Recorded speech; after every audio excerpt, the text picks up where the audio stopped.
All right, guys. This is DJ Wolf Live. Of course, the podcast is DJ Wolf Live. On For All to Hear TV on YouTube. And of course, you can always reach out to me, For All to Hear TV, on Twitter. And if you want to check out music, I'm going to try to put some holiday music out real soon on Station Head. And my station is DJ Wolf Live on Station Head. All right, guys. A couple things on my mind. I want to, because I don't know if I'm going to have time to talk about it. I probably will. I don't know if I'm going to do it tonight or not anyway, so I might as well do it right now and post this. The Shoebox story. I want to talk about it. I've been saying I was going to talk about it, and I think I've actually got a couple of, well, at least I think I've gotten at least 3 or 4 new subscribers anticipating it. So for you new subscribers who just subscribed to my channel, thank you very much. I'm at 238 right now, and I'm proud of it. You know, big things come in small packages, and I'm happy. Because I didn't think I'd get this many. I didn't think this many people would listen. But I appreciate you guys for the years you followed me and the newer subs as well. Love you all. All right.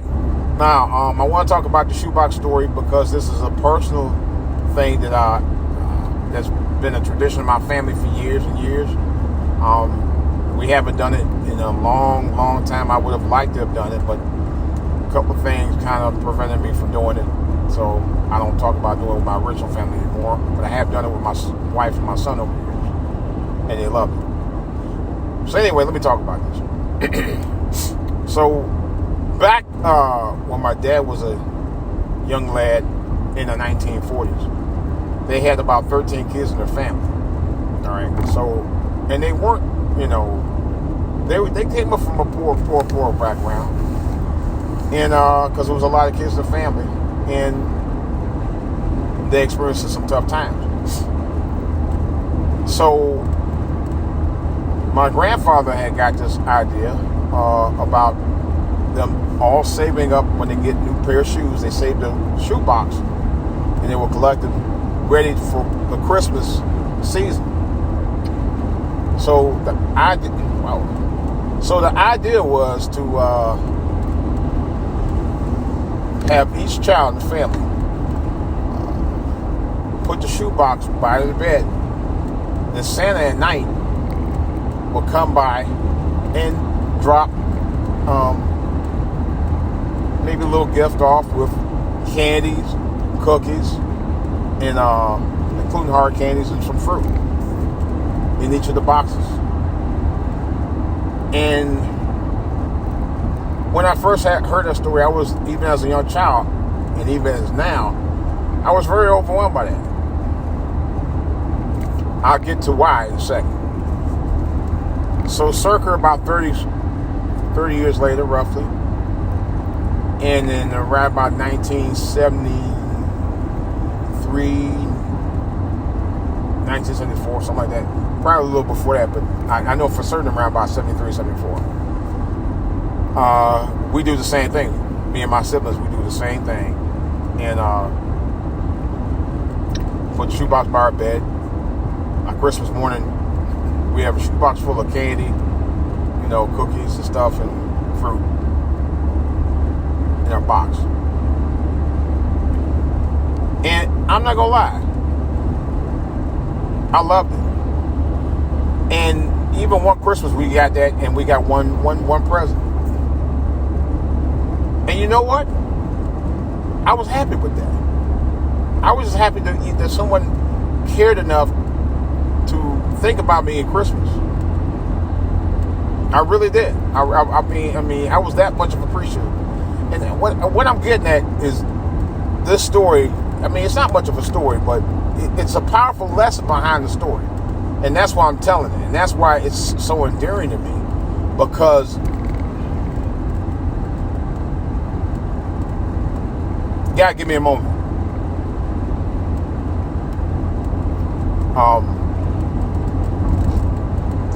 I told this at my dad's memorial. That my dad might have been something to some people, but he was still my father.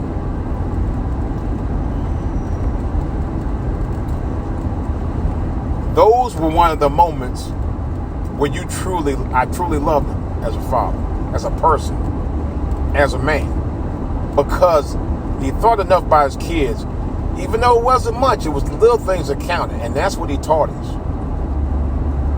The little things about life that make life special, makes it memorable. And here I am, almost 50 years later, still talking about this shoebox story from the time I was like 8 or 9 years old. I'm still talking about it. That's how much it meant to me then. That's how much it means to me now. You know, it may be an idea I might do with my nieces and nephews this year. I thought about that. I actually might do that. I may propose that to my wife. Something I may do, or something similar to that. Because it's the little things that count.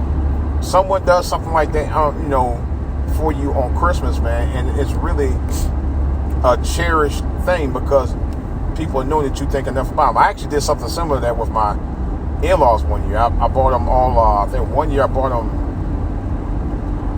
all a bottle of wine or something like that. And one year I bought them all watches. And like I said, it's the gift that counts. I mean, it's something that was endearing and special because people appreciate when you think enough about them in the holidays, even if it's just one thing.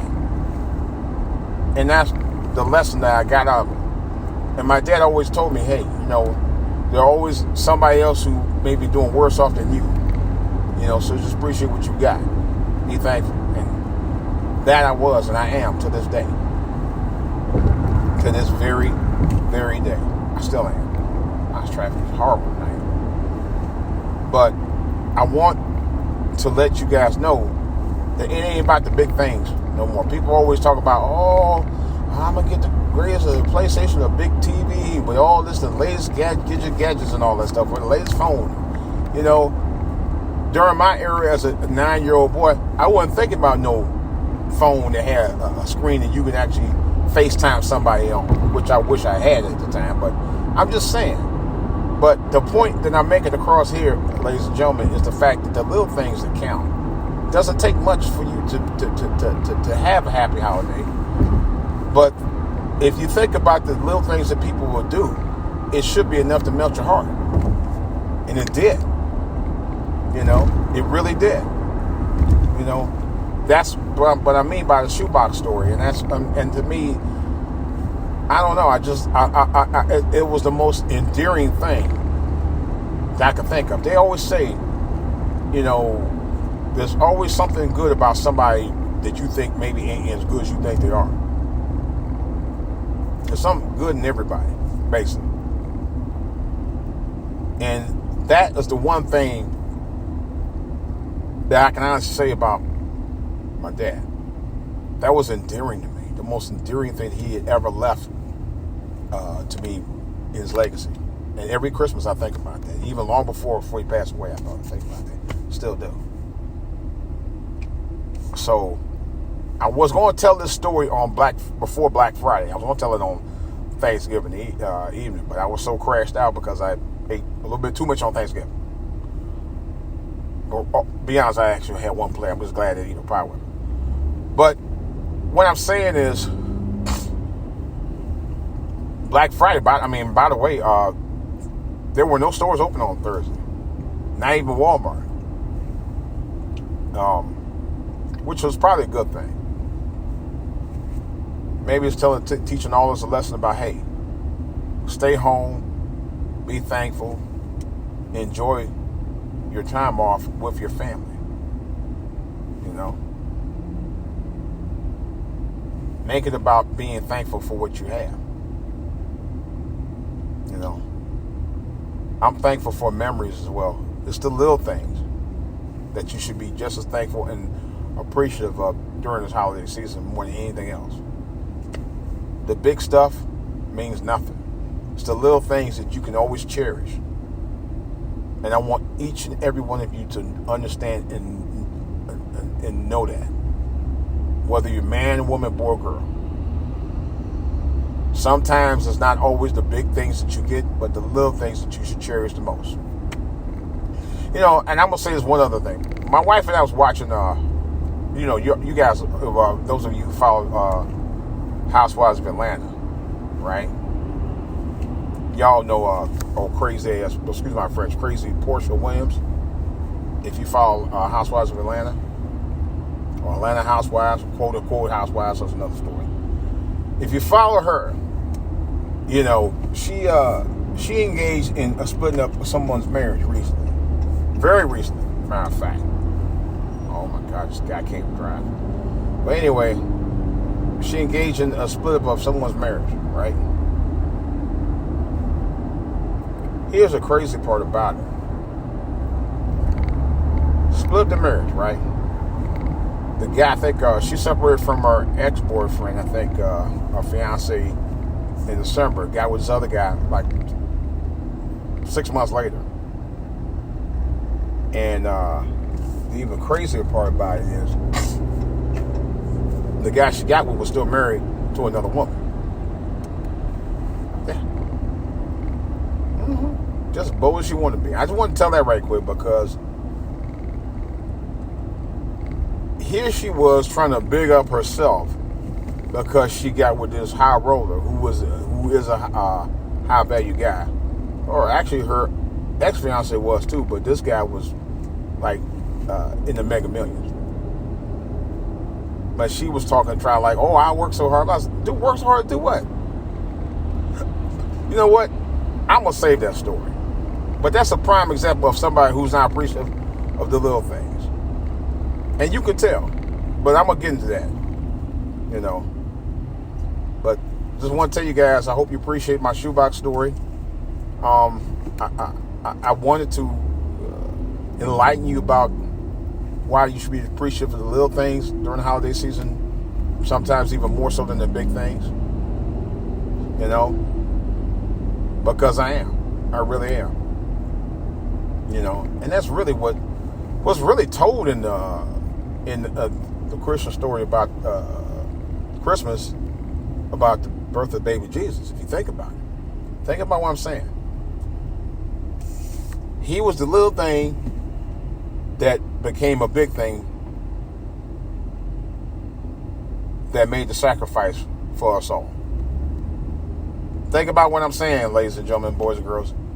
He was the little thing that became the big thing that sacrificed himself for us all.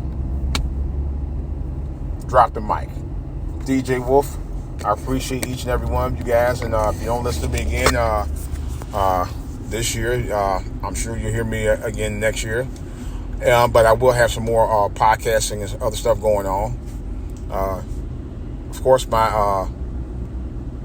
you can reach out to me, For All to Hear TV on Twitter. My YouTube channel, of course, is For All to Hear TV. In the comments section. My Station Head app is Station Head, and if you want to hear some good music, old school, whatever, and I will be taking requests. It's stationhead.com/DJ Wolf Live. All right, that's all I got. It's DJ Wolf. Happy holidays. I'll talk to you soon.